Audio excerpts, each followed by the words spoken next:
Well, welcome back. Welcome anew to the Further Faster podcast. I'm Joseph McClendon III, and I will be your host and your guide on this next little bit of your journey to do exactly what the name implies, and that is to assist you in going further, faster, and becoming even more wealthy. And remember, around here, wealthy means to be healthy, happy, and financially abundant.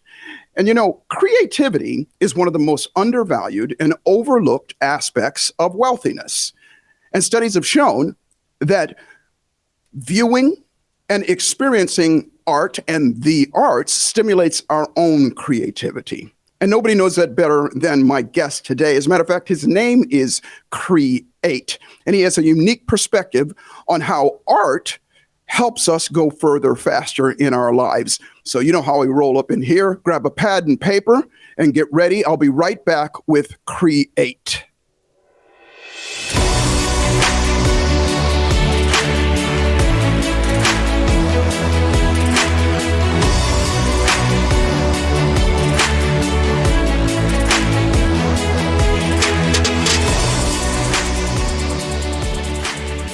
Well, welcome back to I'm going to call this the Creative Further Faster podcast now, because our next guest, as a matter of fact, his name is Kre8, and that's spelled Kre and the number 8, has a unique perspective on how art stimulates us to go further, faster.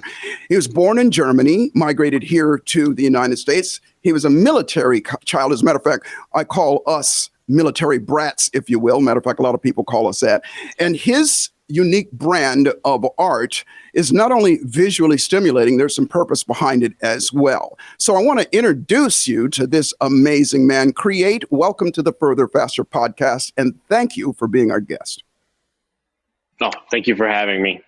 Fantastic. Well, listen, let's jump right into it, because I want to, you know, I've seen your artwork, and I'm an artist myself, just so you know. And when I saw what you did, I thought, holy crap, this man is amazing.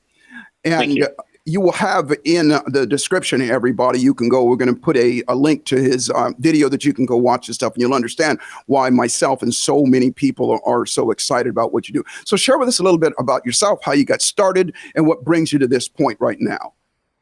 Okay, so I became, I dealt with adversity for a very long time. So I kind of didn't really know how to channel my energy. So I really kind of went from the gang culture because I just did not have any guidance. And from the gang culture, I went to, I got kicked out of all the high schools. So I had to go to an alternative school, which was kind of a blessing in disguise because it was a graffiti-based school. So after I got introduced to that graffiti-based school, you know, one day I was actually getting jumped by some rival gang members, and a graffiti artist helped me. And he says, "Hey, this might be a trajectory change." You know, he ended up helping me, and he says, "Instead of doing the gang stuff, why don't you do graffiti? We fight a lot less, and we actually stand for something versus just a color." Wow! I said, "You know what? We'll give this a shot." So, around 15, 16 years old, I really took onto the graffiti because, you know, when we think about it, you think about graffiti as being vandalism and, you know, and destruction. And, you know, we really think about bad stuff. And in hindsight, it really is. But what this guy taught me was that our name is everything. Like it follows you around. You know, how do people associate that name with you? So Kre8 actually came from a graffiti crew that we established in 1996. And all of those guys are actually got regular jobs now. So I was like, you know what? I think that I am the emphasis of what creativity is. So I was like, you know, I'm going to take upon that name. And I really, really embodied what that meant, because that's what he said. He says, you know, you are who you are, whether whatever craft, you know, a graffiti artist is just like a doctor, not in the same context, but when you leave, you know, you are a graffiti artist. When a doctor leaves, he's always a doctor. When a cop leaves his job, he's still a cop. And a teacher, you know, they're always going to be teachers. So I kind of always lived with, well, I guess this is what I'm going to be as an artist. So, you know, fast forward, you know, 5-10 years, I got stumbled upon tattooing. So that's actually where I cut my teeth into the education of artwork, because the graffiti just taught me letter structure and representation. You know, it gave me a little bit of a sense of integrity that my name, you know, like I said before, that my name means everything. And then tattooing taught me the aesthetics of art, like, you know, what works, what doesn't work. And tattooing really, really honed in like my salesman pitch. because, you could be a crappy tattooer and do amazing because of like, not necessarily your sales pitch, just who you are in general. Yeah, So I you really promote honed yourself in and on how that. you get it out there. Yeah. Yeah. Correct. So I really nurtured that. And then, I gave that culture, because I always say culture, I don't want to say industry, and the same thing as far as like with graffiti, and even in the gang was a gang culture. The graffiti was a graffiti culture. The tattoo is a tattoo culture. Now I'm part of the fine art culture. I've been immersed in culture. My 90% of my life.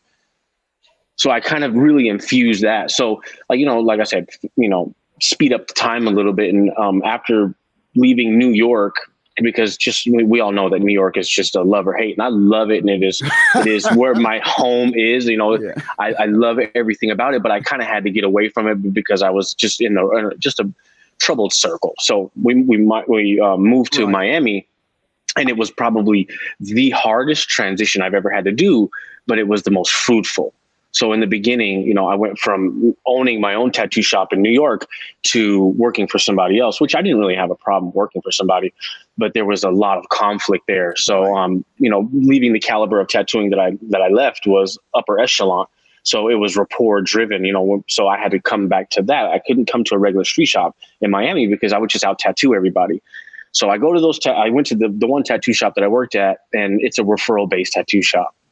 They get very little walk-in. So I'm like, this is the only place that I'm suited, but yet there's no work for me. So I went right back to the New York hustle and said, you know what? Well, I know I'm not lazy. I'm going to do what I got to do. I've got a family. I got kids. I got a mortgage. I'm going to just paint. And for some reason, the shop that I went and worked for was called Dharma. If you guys aren't familiar with Dharma, it is the opposite of karma. Mm-hmm. Dharma is what you put out. So they were real Buddhist driven. And like I come in with my, my rough, tough, New York exterior, like, yo, F everybody, I'll kick some ass and let's do this. And they're like, whoa, bring it down. We're all about peace and harmony. And I was like, okay, we'll see if this stuff works. And, lo and behold, it actually, once I started doing some research in Buddhism, it cleansed me of all the shackles of restraint that I had. I didn't realize that I attached myself to so many frivolous things, that I was just giving so much power that really had no power over me, but I gave them so much power. And, and I just started painting more, and it just started to work. I started painting Buddhas, and people were asking, people that were coming in the tattoo shop that were getting tattooed by somebody else, as they were getting tattooed, I was painting. They said, man, is that for sale? I would love to buy that. Nice. And then just, long story short, this kind of just happened. I went from, 6 years ago, I was professionally tattooing. Now I'm on the center stage and represented by the largest art gallery in the world, and I'm one of their top sellers. Well, first off, that is spectacular. And I want to back up for a second, because as I look at your work, and being an artist myself, and you said you used the term fine artist, and it really is, because I look at your work and you said you came from, doing letters and graffiti and that type of thing, which does lend itself to shading and depth and things like that. And as I look at your work, that is it looks as though you've had a formal education. You said you went from graffiti right into tattoo. Was it the tattooing that gave you that education and that experience to have that 3D effect? Correct. Because that's what it was. It wasn't even because even if you were formally educated in the art world, well, tattoo is a whole different medium. Yes. So I had to learn that. And what I did is I noticed certain nuances, like, okay, the things that I do tattooing, I can't do painting. The things I do painting, I can't do tattooing. Mm-hmm. But I can kind of mesh them together. And I kind of did that. And then, it just worked. So when it started to work after I painted the Buddhas, I'm just sitting in myself and like wondering, like, how could I make it big? So one day I just Googled how to become rich and famous as an artist. Nice. And our abstract popped up. So I was like, okay, awesome. I'm an abstract painter today. So I just started just like that, bam. Just like that. So I picked up it's a bunch of attributes of it. And I didn't really want to do any studying or like, this is how abstract artists do it. So I just, I'm going to wing it. I'm just going to kind of pick up the stuff and just start messing around. And I started just to get inspired. And then, the late Jonas Gerard, I kind of stumbled upon one of his videos, and he started talking to me, or not me, but he started speaking about abstract because in one point of what I was doing, my endeavor, it felt a little frivolous. Like, okay, I'm moving colors around on the canvas, and yeah, I'm have a good color theory, but what does it mean? And then just some odd reason, I just ended up stumbling up on one of his YouTube videos, Convalescent. Mm-hmm. And he really broke down what abstract was. And maybe it was his philosophy of it, but I loved it and I really took to it. And he says, abstract is probably the purest forms of art, because there is no dialogue, or there is no formula of, how to paint a figurative. That's a formula. How to paint a portrait. That's a formula. Abstract is literally the essence of what you provide. You bring that own meaning, your own meaning to it. Not correct. The artist may bring some meaning to it by giving it a title, and sorry to jump in on you right here, but as I look at your work and I look at abstract art, it is that strikes a person a certain way, and everybody may have a different interpretation of it. And going back to the top, what I said, it stimulates creativity. It makes you go, well, that means this. And inside, and I always say that, the more stimulation that you have, the more activity that you're going to have, because stimulation causes us to move. Correct. Oh man, you hit the nail on the head. So I was like, you know what? I got to add some narrative to what you just said. So like, it is that exact thing of, we all know that art is subjective, that people look at it in a different light, and what one person sees is not what another person sees. So I said, okay, well, how can I make this mean something? And actually, instead of meaning something, actually take it to where I can live this journey my entire life.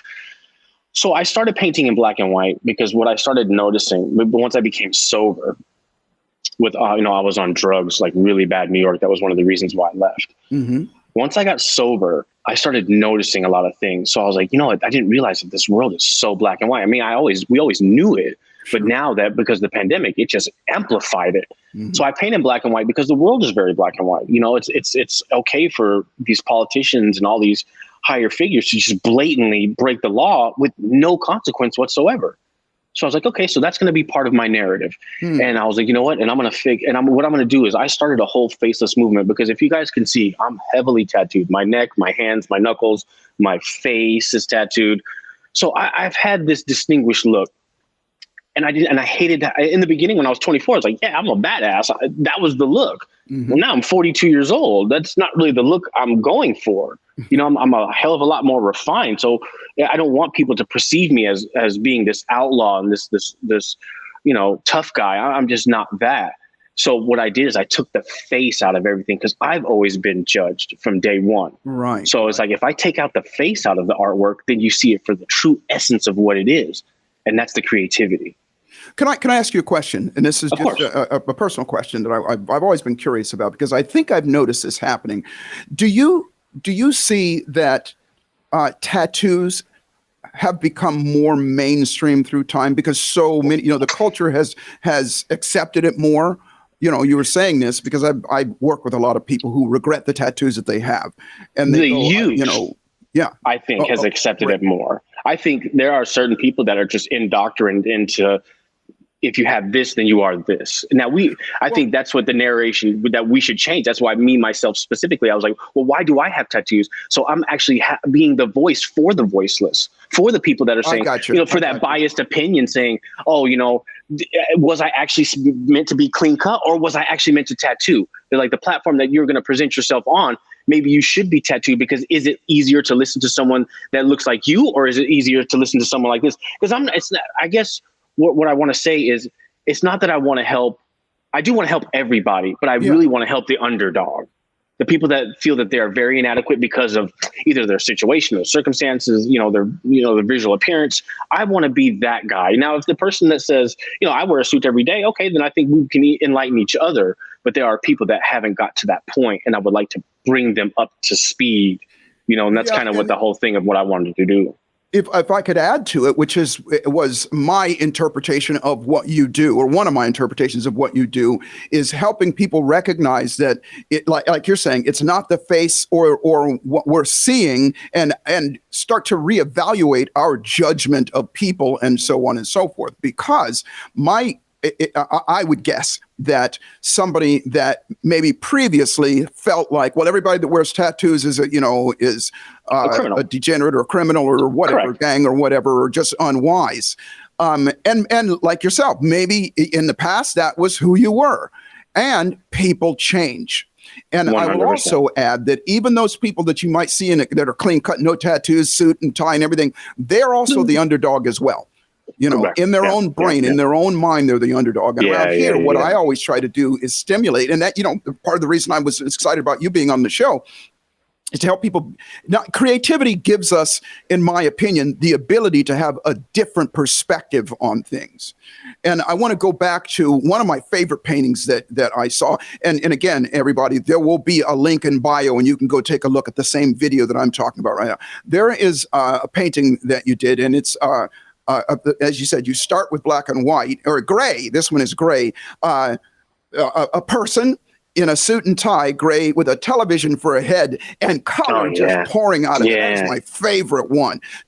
And as I look at that, I go, wow, that could mean this. And that's just my interpretation. Of course. And in me, I'm being creative in interpreting it. Tell a little bit about that, because you were talking about, you painted in black and white first, and then you went to color. Share with us a little bit about that. Yeah, so the abstract. So how I realize it, because of over the years, people have said, you know, your colors have stopped me in my tracks. It is some kind of energy. So I realized that, you know what, it's not that people are seeing abstract. What they are seeing is themselves. That is energy. And I didn't realize that I was really, really immersing myself. Like, I wear it every day. I mean, you could see it. Look, chase your dreams. I wear it every single day to remind myself, to say, you know what? It's possible.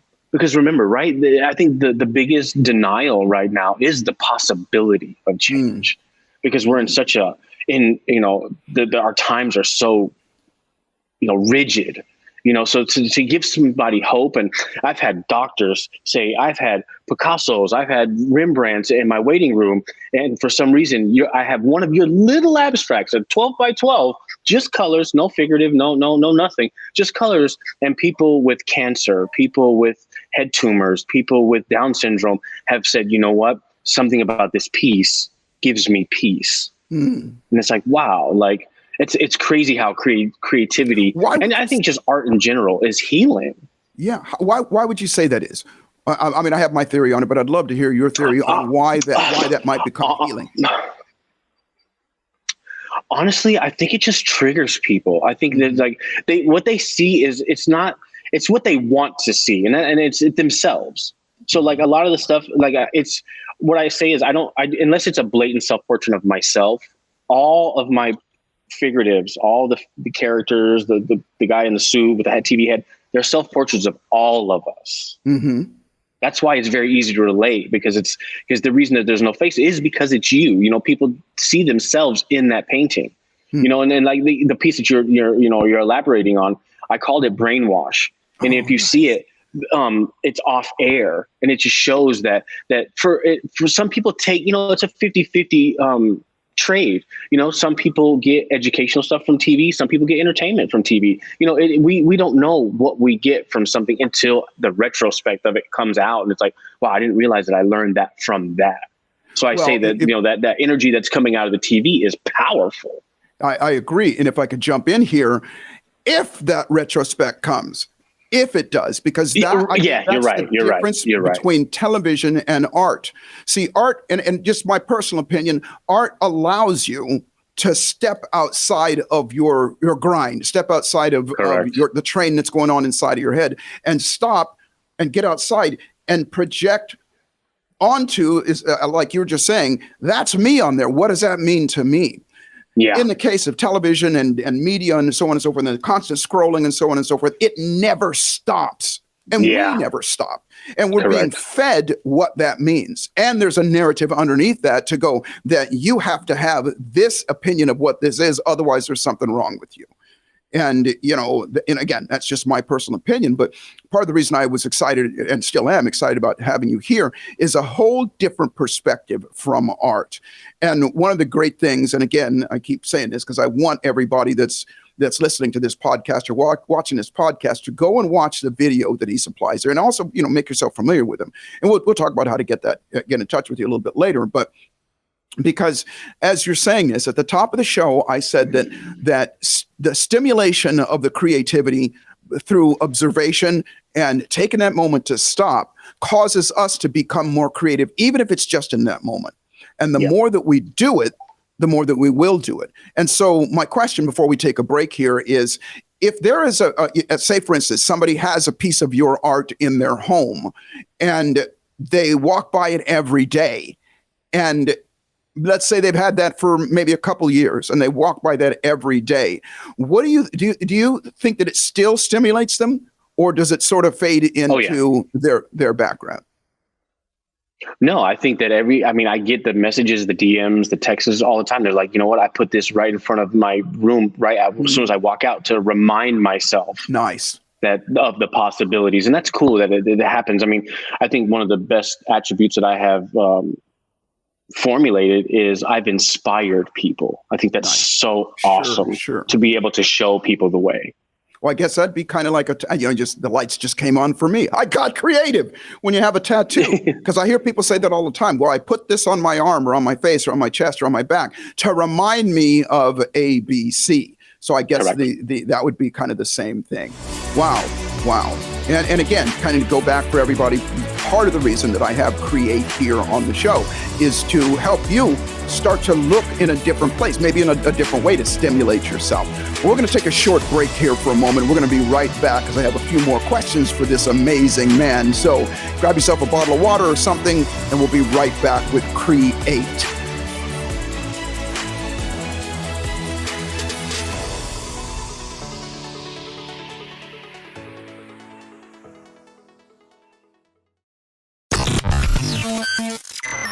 You're enjoying this episode on Angel Phoenix Productions Podcast Network. To explore a complete lineup of quality programs and media production services, head on over to angelphoenix.com or like our Facebook page at facebook.com/Angel Phoenix Productions.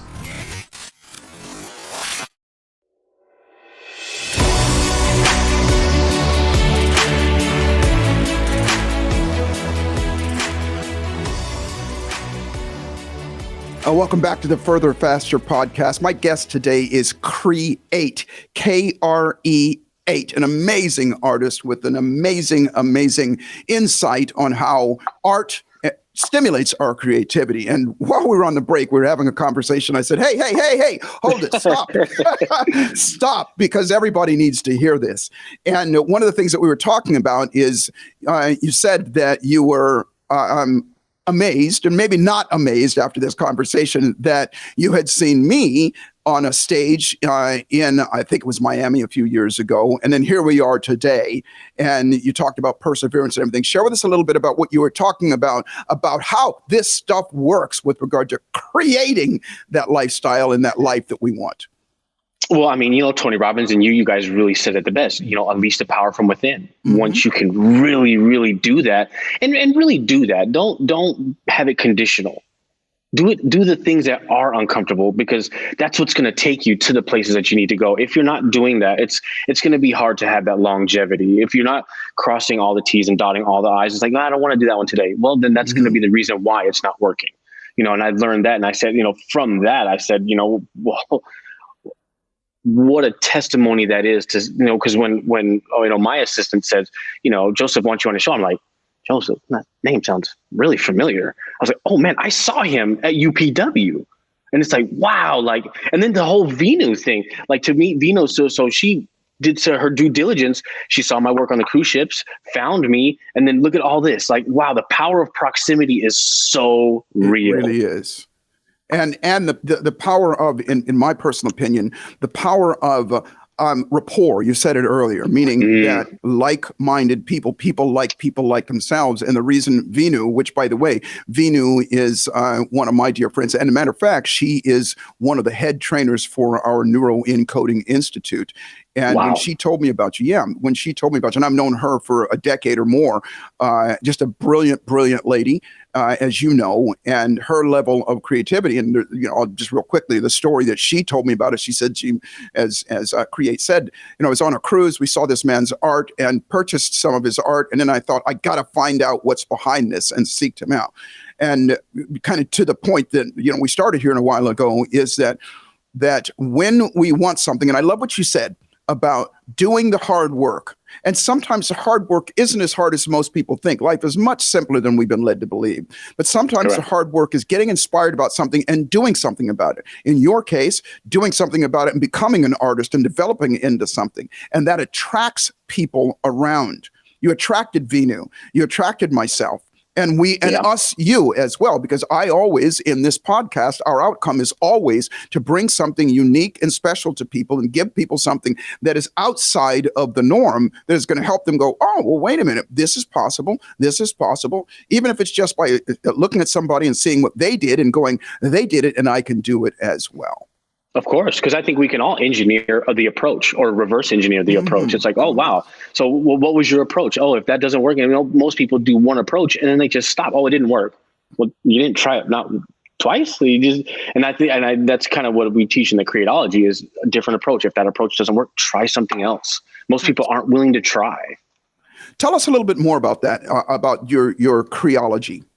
Yeah, so I have Kre8ology. It is, what I'm seeing. I had it all last year. It was established in January of 2022. I just really wanted to help develop artists, but now realizing it just developed people because it really was a Kre8ology to build artists. But the context and the content really has nothing to do with art. It's just art is my tool, so I use that as the vessel. But it actually pertains to everything, because it's, attributes don't really have a designated spot. There's not an art attribute. It's just attributes. And what I wanted to teach people is to show them that before you say you want it, but as you're saying that, you have to make sure that this hand is full of stuff too. You can't just wish in it and say, oh, well, I want this, but I haven't tried to work on this part of myself. Like, yes, I would love to be Kre8. Okay. Yeah. But what do you mean when you say I would love to be Kre8? Do you want to see how hard I work? Do you want that part of me, or do you want what people see? What are the attributes that you want? Because what I want you to take is change. Be comfortable being uncomfortable. We want that. I want you to always be the same, never be the same person. And I think that Tony Robbins did something for me that really was very spiritual. I didn't realize where my trauma came from. And he helped me confront that trauma.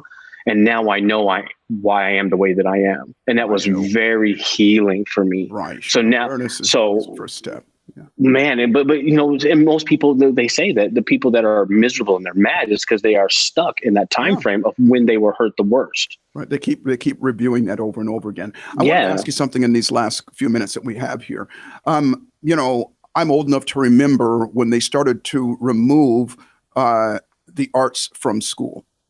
And we started to, whether it was music classes and even the arts, because I grew up at a time, and as a matter of fact, when I graduated high school, I actually got a scholarship to Cal Arts when it first started back in the olden days. Nice. Yeah. And I noticed, and part of the creativity came across, because I want to segue from that. What they started to remove from the schools were art classes and music. And as the music, and it's a direct correlation, what started to happen to music during those times, and I'm talking in the early 80s, it happened in the 70s, but then in the early 80s, what started to show up was less and less actual musicians that knew music and created songs. And that's when sampling and that kind of thing came along. And so I want to segue from that, because I know music is also a very important part of your art as well. Share with us a little bit about that. Oh, music is everything. I mean, if you have a heartbeat, you're part of music. Yeah. I mean, our own rhythm is that. So it's like, if you don't have, some sort of inkling of what music is, and people think they're like, oh, because I get people to ask me that all the time. Like, what do you listen to when you paint? And I'm like, well, when I'm truly, truly immersed into my craft is I try to listen to classical stuff, like I like Elijah Bossenbrook. I love Ludovico and Nami. Like, I love that stuff because it's not about the words. I really want to get the pitches and the tones to get my synapses firing. I really want my brain to really just have that food. And I feel like pitches and tones are really like brain food. So the more I do that, I seem to get more and more creative because I'm not worrying about singing the song when they're singing. I'm actually being diligent and focusing on what I should focus on. And so it's just music, I think, is very, very important, especially for any creative person. Yeah. And not to put a finer point on it, there are so many university studies about classical music and what it does to the brain. And 100%. a person might, and I love what you just said right there. It's not the words that are saying, here, look at my ass, look at the, let me shake this, let me do that. And, this or whatever. You get to be, here it comes, creative. And it stimulates that part of your brain, whether it's Baroque music, whether it is, traditional classical music or whatever. And we get out of our own way. And we get up our own way of going, wow, I'm not familiar with this music, or this is old music. And you just let it play for a while, it will stimulate those juices. It is the only music, by the way, and I'm a musician, and I love all types of music. I'm very eclectic. And when it comes time to being creative, whether I'm writing or whether I'm, painting or sculpting or doing something like that, I have to have classical music because the other stuff clouds my brain. Of course. The other stuff kind of puts me off. Yep. Yeah, because you're more focused on the actual music of it versus the craft of what you're doing. Where I'm not listening to music to listen to music. That's just the outside noise. That's why I think the pitches and tones, it's just there enough for me to pay attention and to not pay attention. And it's stimulating that part of you. It's making those creative juices flow inside of you. Yeah. Well, because technically the abstract that everybody sees, this is music. So like when you see the orchestra, so when you see the guy doing the dun dun dun blum, I feel like when I hear that, if I hear Beethoven dun dun dun dun blum, my palette knife does that motion. Oh wow! And by the way, again, I've said this before. Watch him do this. There is one painting that you're doing, and you're talking about the texture, because I know the gray part was one dimensional. And then the next part was two-dimensional, and the way that you do it, there's an example of that there as well. Well, listen, we could go on, and I would love to, and we're out of time. So tell everybody, and again, whatever he says will be in the description so I can find you, because what I encourage everybody, again, is to don't just, take this and say, that was great. I want you to explore, find this man, look him up, watch this video that I want to put in there, and you'll get it. You'll start to see, and indulge yourself in the artwork. How can people find you? How should they find you? My website, it's www.kre8artifacts.com. And spell it, please. It is Kre8 ARTAFAX. The graffiti side of me. So artifacts is spelled the graffiti side. Yeah. So but I actually spelled it backwards. Facts about art. What? So that's really what artifacts means. It's facts about art backwards. Nice. Well, fantastic. Listen, I want to thank you so much, and I'd love to have you back here as well. And everybody, as I said, make sure you indulge yourself, because this is not just about listening to some guys, talk. This is about giving you something that you can do that is going to start to create results in you so that you go further faster. And sometimes it seems unlikely that something that's as abstract or off the beaten path would do something to you, but this is one of them that absolutely does, and is the reason why I have this amazing man on here. So would encourage everybody to seek it out and put on some classical music and indulge yourself in becoming more creative. Kre8, thank you so much for being on the Further Faster show, and I look forward to talking to you soon. And everybody else, remember this, that life is always exactly what you dare to make it, and fortune, whatever you deem fortune to be, fortune favors the bold. So the trick to life is to boldly step up and dare to make your life magnificent. And I will see you at the top.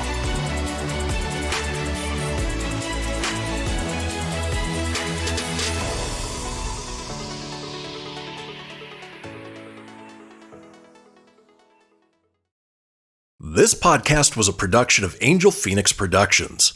Explore more episodes of this show or other great shows on the Angel Phoenix Podcast Network by visiting angelphoenix.com. The views expressed in this show do not necessarily represent those of Angel Phoenix Productions or its advertisers, and may contain language that's unsuitable for younger listeners.